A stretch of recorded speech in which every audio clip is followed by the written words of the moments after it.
Hello दोस्तों, मैं हूं एलेक्स शाक्य और मैं आपको लेकर के आया हूं लद्दाख में। तो इसके पहले कि हम लद्दाख की टूर की तरफ आगे बढ़े, मैं पहले आपको कुछ महत्वपूर्ण जानकारियां देना चाहूँगा लद्दाख रीजन के बारे में। तो सबसे पहले यह जान लेते हैं कि लद्दाख जो है वो क्षेत्र कैसा है।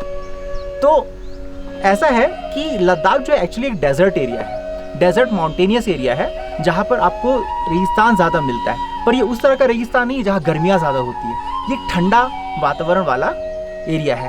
लगभग यहाँ का जो एवरेज टेम्परेचर जाता है वो 15 डिग्री सेल्सियस के आसपास ही रहता है। और मिनिमम जो ठंडी के मौसम में जाता है तो उसकी तो कोई सीमा नहीं है। मेरे सुनने में है कि लगभग -20 डिग्री के आसपास लगभग जाता है।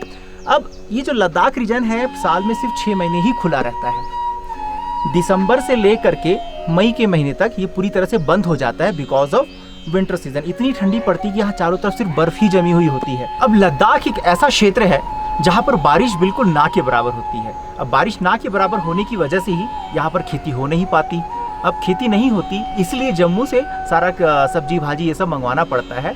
और यहाँ पर सब्जी भाजियाँ अक्सर मैं देखता हूँ, क्योंकि मैं तो यहाँ पिछले 10 दिनों से रह रहा हूँ, तो मैंने ये पाया है कि सब्जी भाजियाँ थोड़ा अच्छे मतलब बासी सी हो जाती है, मुरझाई हुई सी होती है और काफ़ी महंगी होती है। लगभग 60-70 रुपये पर केजी के हिसाब से तो यहाँ रेट होते हैं, क्योंकि ट्रांसपोर्टेशन का चार्जेस जुड़ जाता है। इस वजह से यहाँ सब्जियाँ काफ़ी महंगी है। बाकी चीज़ें भी आप यहाँ पर काफ़ी महंगी ही मिलती है। यहाँ का जो ज़मीन है उतना उपजाऊ नहीं है, डेजर्ट होने की वजह से यहाँ पर पानी की बहुत कमी है। तो यहाँ पे जो पानी के रिसोर्सेज है वो कैसे हैं कि ठंडी के मौसम में जो पहाड़ों में बर्फ़ जमती है, गर्मी के मौसम में जब वो पिघलने लगती है बर्फ़, तो वही नदी का रूप धारण करती है। और यहाँ पर जो गाँव भी बसे हुए हैं वो नदी के आसपास ही, किसी वैली के आसपास ही बसे हुए हैं और कहीं किसी क्षेत्र में नहीं बसे, क्योंकि जहाँ पानी ही नहीं होगा वहाँ आबादी कैसे होगी। 19वीं शताब्दी में यहाँ पर नामग्याल नाम के राजा का शासन चला करता था, जिसे डोगरा आर्मी ने परास्त कर अपना शासन स्थापित किया।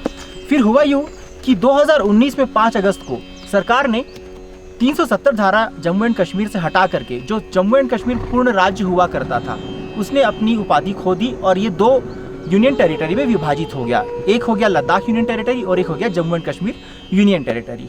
अब इसके अलावा जो और भी तरह की डिस्प्यूट है वो ऐसा है कि लद्दाख रीजन का कुछ जो क्षेत्र है चाइना बोलता है वो हमारा है। तो यहाँ पर अभी भी जो वार होते रहते हैं, पिछले साल यहाँ जो कुछ वार हुए वो क्षेत्र की सीमाओं को लेकर के ही हो रहे हैं। तो ये था हमारे लद्दाख यूनियन टेरिटरी का इतिहास। और अब मैं आपको लेकर के चलूँगा अपने टूर की तरफ। अब हम आगे चल पड़े हैं स्पितुक मोनेस्ट्री की तरफ और मैं इस वक्त स्पितुक में ही खड़ा हूँ और हम यहाँ पर रह भी रहे हैं। लगभग हमें 10 दिन बीत चुके हैं स्पितुक में रहते हुए। हम यहाँ पर इस प्लान से ही आए थे कि हम लगभग 1 से 1.5 महीना यहाँ पर अपना पूरा बिताएंगे, अपनी छुट्टियाँ बिताएंगे और वापस अपने राज्य में हो चलेंगे। तो चलिए चलते हैं स्पितुक मोनेस्ट्री की तरफ।